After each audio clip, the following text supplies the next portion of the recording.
ଏହି ଭିଡ଼ିଓରେ ଆମେ 60 डिग्री 120 डिग्री एवं 90 डिग्री अंकन शिखा। प्रथम 60 डिग्री कहले मोर समबाहु त्रिभुज मन पड़ुछि कहीं कारण समबाहु त्रिभुजर प्रत्येक कोणर परिमाण 60 डिग्री।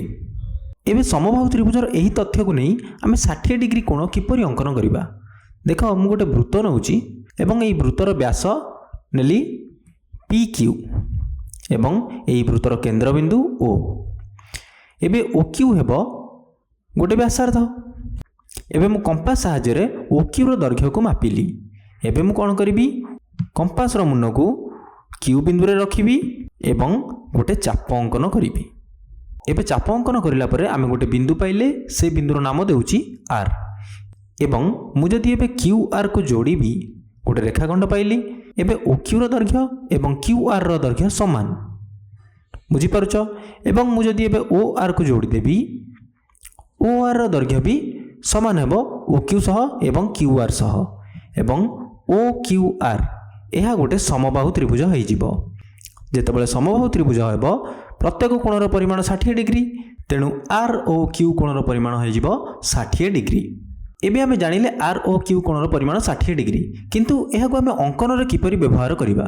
तेणु 60 डिग्री परिमाणर कोण आमे अंकन करिबा। गोटे रेखाखंड नेली। एबे ई रेखाखंड ऊपर गोटे बिंदु नेबी M बिंदु ऊपर कंपास रो मन रखिबा एवं गोटे चाप अंकन करिबा। एही चापटी एही रेखाखंड को दुईटी बिंदु रे छेद करिछि। मु डाहाण पार्श्वर बिंदुर नाम देउछि N।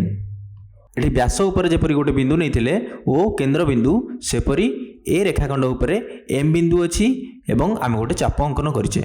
आमे कोन करिथिले OQ रो दैर्घ्य जहा आमे सही दैर्घ्यर चाप नैथिले एवं Q बिंदु रखी वृत्त ऊपर गोटे चाप अंकन करिथिले। सेपरि आमे MN रो दैर्घ्य कंपास साहाय्य रे मापिबा। एबे कंपास रो मुन को N ऊपर रखिबा एवं गोटे चाप अंकन करिबा। एबे जो चाप अंकन करिले ताहा आमे आगरु अंकन करिथिबा चाप को गोटे बिंदु रे छेद कला। से बिंदुर नाम देली L। एबे MN रो दैर्घ्य एवं NL ए रेखाखंड आमे जदि अंकन करिबा ताहार भी दैर्घ्य समान हेबो एवं ML रो दैर्घ्य भी समान हेबो। एठार आमे पढितिला आगरु। मु जदि LM को जोड़ी देबी LMN एही कोणर परिमाण होई जिवो 60 डिग्री। काहेकि 60 डिग्री हेबो कारण MN LN एवं LM तीनोटी जाक बाहुर दैर्घ्य समान। या गोटे समबाहु त्रिभुज एवं प्रत्येक कोणर परिमाण 60 डिग्री। एबे आमे 120 डिग्री परिमाणर कोण अंकन करिबा। देखो 120 डिग्री किपरि अंकन करिबा। आमे जानिछे 120 आमे जदि 60 को दुई थर मिसेइबा आमे 120 पाइबा। तेणु मु एठी गोटे समबाहु त्रिभुज अंकन करिछि। तेणु एई कोणर परिमाण 60 डिग्री। O कोणर परिमाण 60 डिग्री। एबे आमे RO ऊपर जदि आउ गोटे समबाहु त्रिभुज अंकन करदेबा तेबे एठी आउ गोटे 60 डिग्री आसी जिवो एवं 60 रे 60 मिसेले ए कोणटी होई जिवो 120 डिग्री। किपरि करूछि देख। समबाहु त्रिभुज अंकन करिवि अर्थात एई OR रो दैर्घ्य सह बाकी दुईटी बाहुर दैर्घ्य समान रहिबो। तेणु एबे समबाहु त्रिभुज अंकन करिबा लागि OR रो दैर्घ्य जहा सेही दैर्घ्य को मापी मु आउ गोटे रेखाखंड अंकन करूछि RS एवं एबे SO को मु जोड़ी देबी। देखो आमे आउ गोटे समबाहु त्रिभुज पाइले काहेकि कारण OR रो दैर्घ्य RS रो दैर्घ्य सह समान एवं OR गोटे व्यासार्ध OS भी गोटे व्यासार्ध। तेणु OS रो दैर्घ्य OR रो दैर्घ्य सह समान। तेणु तीनोटी बाहुर दैर्घ्य समान। तेणु यह गोटे समबाहु त्रिभुज एवं प्रत्येक कोणर परिमाण 60 डिग्री। तेणु SOR कोणर परिमाण 60 डिग्री।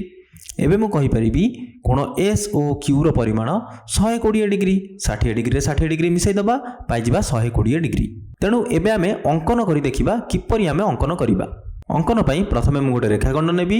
सेपरि प्रथमे मु गोटे बिंदु नेबी M। एबे गोटे चाप अंकन करूची। एही चापटी ए रेखाखंड को दुईटी बिंदु रे छेद करिछि। डाहाण पार्श्वर आमे जे बिंदु पाइले से बिंदुर नाम मु देउची N। एबे MN रो दैर्घ्य को मु कंपास रे मापिबी एवं N बिंदु रे कंपास रो मुन रखी गोटे चाप अंकन करिवि। देखो से चापटी ए चाप को गोटे बिंदु रे छेद कला। सेही बिंदुर नाम देउची L। LMN एही कोणर परिमाण 60 डिग्री ताहा आगरु पढि सारिचे। तेणु LMN कोणर परिमाण आमे जानिचे 60 डिग्री। एबे आमे कोन करिबा LM रो दैर्घ्य को मापिबा। L बिंदु ऊपर कंपास रो मुन रखी सेही दैर्घ्यर आउ गोटे चाप अंकन करिबा एही चाप ऊपर। तेणु कंपास रो मुन को L ऊपर रखिली पेंसिल रो मुन को M ऊपर रखिली। तेणु LM रो दैर्घ्य मापिली। एबे आमे गोटे चाप अंकन करिबा। एबे आमे गोटे नुआ बिंदु पाइले से बिंदुर नाम देउची K। एबे के एल रो दैर्घ्य एल एम रो दैर्घ्य सह समान एवं के एम रो दैर्घ्य सह भी समान हेबो। बुझी पारुछ एठार आम आगु बुझीचे कारण एस ओ ओ आर दुईटी जाक व्यासार्ध सेपरी के एम एवं एल एम भी व्यासार्ध हेबो एही अर्धवृत्तर। तेणु एबे जदि मु के एम को जोड़ी देबी एवं के एल को जोड़बी तेबे के एल एम गोटे समबाहु त्रिभुज हेबो एवं एहार प्रत्येक कोणर परिमाण 60 डिग्री। तेणु के एम एल कोणर परिमाण भी 60 डिग्री हेबो। तेणु के एम एल कोणर परिमाण 60 डिग्री एल एम एन कोणर परिमाण 60 डिग्री। तेणु के एम एन कोणर परिमाण हो 60 डिग्री 60 डिग्री मिसेइबा 120 डिग्री। एबे आमे 90 डिग्री कोणर अंकन शिखिबा।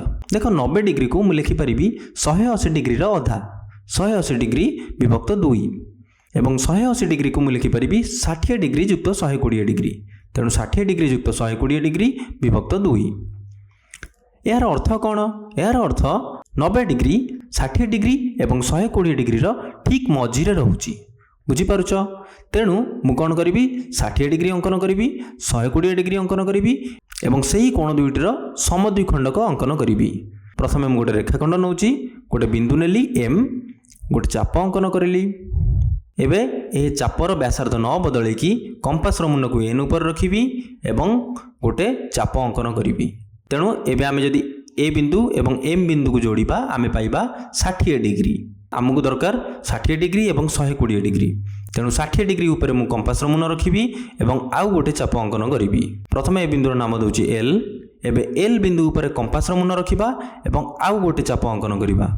ए बिंदुटर नाम दूची के। एबे के बिंदु एम बिंदु को जोड़िबा जदि के एम एन कोणर परिमाण हो 120 डिग्री। आमको दरकार 90 डिग्री के एम एल यही कोण को आम कौन करवा समद्विखंड करदेबा। तेणु प्रथम एल बिंदु उपर कंपास मुन रखी पेनसिल मुन उपर रखी गोटे चाप अंकन करी। एबे के बिंदु उपर कंपास मुन रखी एवं पेनसिल मुन उपर रखी आउ गोटे चाप अंकन करी। देख चाप देह परस्पर को गोटे बिंदु छेद कले। एबे से बिंदुटी को एम बिंदु सह जोड़ीदेली। जदि मुझे बिंदुटर नाम देवी ओ एबे ओ एम एन ए कोणटीर परिमाण 90 डिग्री। तेणु यही भली आमे कंपास साहाय्य 60 डिग्री 120 डिग्री एवं 90 डिग्री अंकन करि परिबा।